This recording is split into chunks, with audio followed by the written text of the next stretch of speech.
Now, let's see how we can implement a simple SQL command to retrieve specific data from our employees table.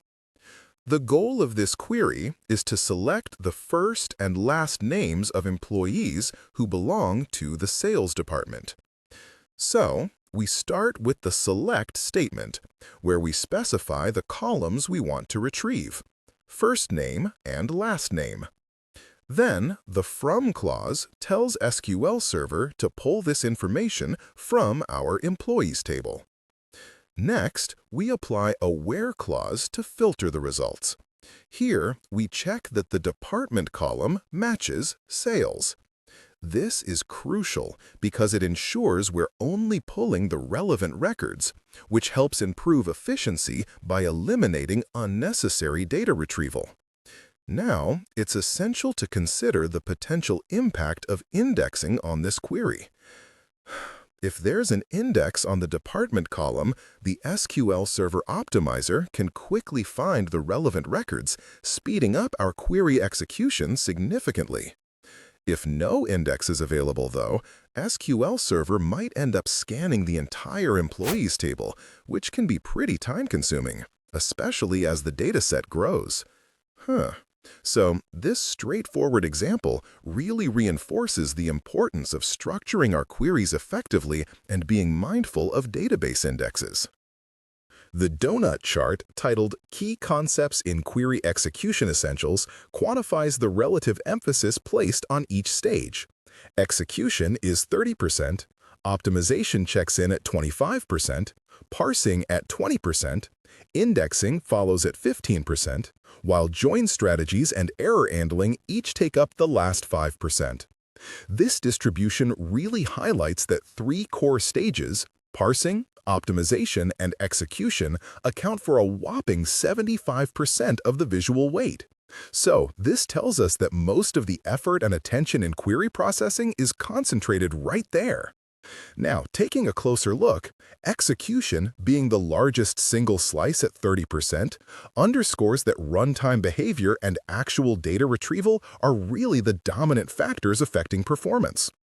The optimizer's substantial share at 25% emphasizes just how critical plan selection is, while parsing, which accounts for 20%, serves as a reminder that correct syntax and semantic validation are quite non-trivial and absolutely foundational. Indexing, while it appears as a meaningful supporting slice at 15%, really plays its role as a facilitator that can significantly change how both the optimizer and execution behave. Now, for the smaller slices, where join strategies and error handling each account for just 5%, it's interesting to note that although they take up less relative emphasis in the chart, they remain explicit parts of the overall process. Choices around join strategies can drastically change plan shape in various scenarios, and effective error handling, although smaller in emphasis, is a deliberate concern for overall production robustness. So, taken together, this chart reinforces a practical conclusion from our lesson. Prioritize getting parsing, optimization, and execution correct through accurate queries, up-to-date statistics, and careful plan review. Also, don't forget to invest in indexing appropriately to enable better plans, and always remember to address joins and error handling, especially where they materially affect particular workloads. Now let's dive into implementing an update operation in T-SQL that really showcases how indexes can optimize performance. We're going to focus on increasing the salaries of all employees in the sales department by 10%. So we'll start by using the update statement to modify the salary column in the employees table, applying a multiplication factor of 1.1. This is where it gets interesting. By including a where clause that filters the records based on the department, SQL Server can really leverage any existing indexes on the department column. This means a quicker search for the relevant employee records rather than scanning the whole table, which, let's be honest, boosts our efficiency significantly. Now, here's a key point to remember. While using indexes speeds up retrieval for those select operations, it also comes with the overhead of keeping those indexes in check during updates. Every affected index has to be adjusted to reflect the changes made during this update, and that trade-off is something to keep in mind while optimizing your queries. By understanding this process, you can effectively manage your database updates while remaining aware of their impact on performance.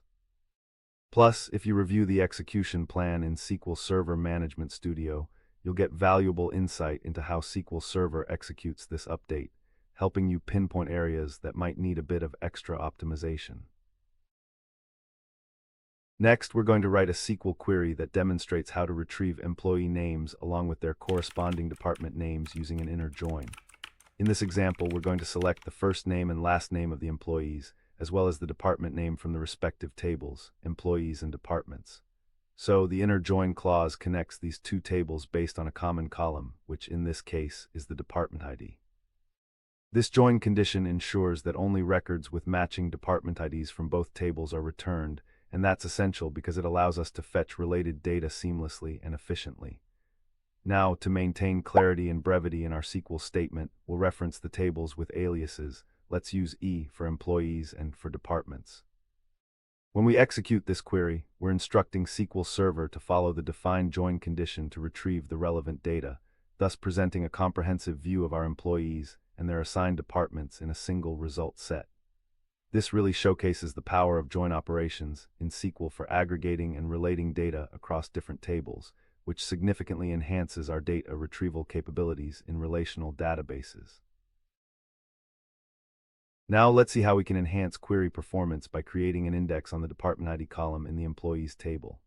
This code snippet allows SQL Server to improve data retrieval times during join operations with the departments table by establishing a structured path to access rows based on the department ID.